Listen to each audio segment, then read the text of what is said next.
2. Morning everybody. I'm standing here in front of all the equipment which the green staff are using. They're having their well-earned breakfast, and it just reminded me that how well the course is playing at the moment. Yesterday we had my captain's away day at Hever, which is a lovely course, beautiful layout, water all over it, massive great par 5 17th hole. But the greens were in terrible condition because they've done similar work to the work that we did here a few weeks back, but their greens have not recovered, and there's sand all over the place. So to be honest, everybody who played in the captain's away day was pretty philosophical about it. It was the same for everybody. The scoring was actually still pretty good, but it just really brought it home how great our course is. So I thought it was appropriate to stand in front of all the machinery that the team are using. The winners of the captain's away day yesterday, the team prize, quite a long odds winners, were the team from the Tuesday Swindle group. So it was Tim Tandy, Paul Curtis, Rick Milton and Peter Palmer. They won it just by one shot as a team prize. This was the best 2 scores on each hole from the team. So congratulations to them. And the individual prize went to James Miller, who won it on count back from Adrian Wardle with 36 points. So bang on his handicap. And no one has claimed the prize excuse me, for getting on the 609-yard par 5 17th in 3. So if any of you did actually do that, let me know, and a bottle of wine will be coming your way. But big thanks to everybody who came to the day. We stayed dry, which was nice, and all sections were represented from the men's group. So we had layabouts there, people from the Tuesday Swindle, plus a lot of the guys that I play with on a regular basis on a Sunday. So I think everybody had a great time. They looked after us well at Hever, and I'm certainly going to make my way back to Hever once I know the greens are in better condition. But basically it was a nice day, and thank you for everybody who came to what's effectively the last big event of my captain's year. So nice event on which to finish. And that for me was 3 consecutive days of golf, which at my advanced age was a lot. So on Sunday I played in the Captain and Pro, and we lost to Joe and Paul. So Paul Goodchild and Joe Cross beat us on the 17th, and congratulations to them. So Adam and I have now lost to 5 pairs. So when we have the Captain and Pro playoff in October, there are currently 5 pairs, but we've still got 4 more games to go. And I need to give a bit of a name check to Phil Welsh and Dudley Parker, because we beat them 2 weeks ago, and Phil was really devastated that I hadn't mentioned it in my last week's video. So Phil, here's your name check. Sorry we actually whipped you. I won't say the score, but you've had your name check, and look forward to seeing you very soon.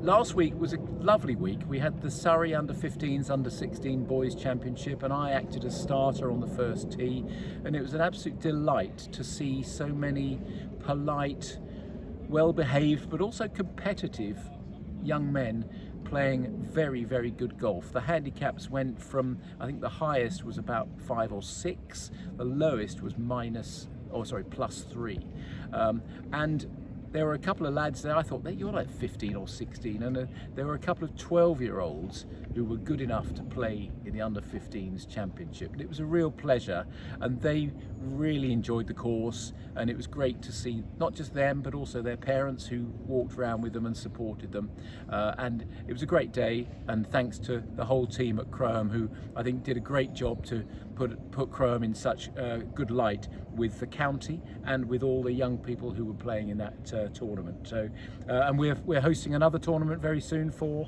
Surrey, so very much look forward to that. And talking about younger people, Kanice, of course, you will have seen all the various messages about Kanice. She did fabulously in the Irish Open.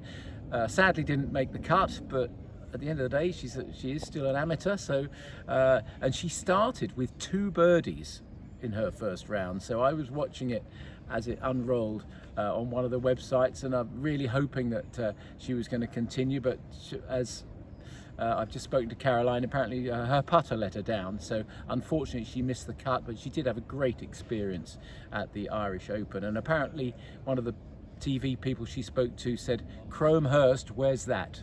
And To which the answer was, well, it's somewhere near London, in which case they said, well, that's why we haven't heard of it. But we got a nice name check for Crowhamhurst at the Irish Open, thanks to Kenice. And Kenice, well done. From all of us, it's fabulous that you got to that stage, and I'm sure we're going to see much more of you, including, I gather you're going to come here and do some putting practice, which and I hope I'll have a chance to say hello to you and congratulate you in person. Men's AGM, again, let me just remind you, there will be a formal notice of meeting going out from Steve very soon. The men's AGM is on the 10th of October. It will include presentations of all the summer competitions that have taken place. Hopefully most of them will be completed by then. So it's more of a celebration rather than a formal business meeting, but we will be voting in the men's captain for next year, which will be Bobby Hussain, and also Ian Trumper, who has been nominated for vice captain. So the formal business will be relatively short. There will be an opportunity if you want to ask any questions, and Steve will put that in the notice of meeting. If you've got any questions you want to raise at the men's AGM on the 10th of October, please submit them 3 days in advance so that we can prepare the answers rather than just hitting us with the questions. So it should be a lovely evening, and it's effectively the final thing I'll be doing before I hand over to Bobby, with the exception, of course, of Bobby's drive-in on October the 13th. And what we've decided to do, which many clubs do, in addition to Bobby's drive-in, I will have a putt out. So a ball will be placed probably in a dreadful place on the 18th green, and I will do my level best to putt it into the hole, hopefully in 1, but probably more realistically in 2, hopefully not in 3. So we'll have a putt out, and then Bobby will stand on the first tee and he will do his drive in, and that's on Sunday the 13th of October. And then I disappear into the sunset after what has been for me a fabulously happy and hopefully successful year. So 5 weeks to go. Still a few things to do, a couple of matches to play, so obviously some meetings to do, just handing over to Bobby so that he can hit the ground running, although maybe that's not the right phrase for someone who had a double knee replacement 6 months ago. But I want to make sure that Bobby, as the incoming men's captain, and Ian Trumper as the incoming men's vice captain, have got everything they need and all the guidance and help they want, but I'm not going to interfere in their years, but I'm always here to help if I'm asked. So that's it from me. Have a great week. Hope the weather stays fine. Take care.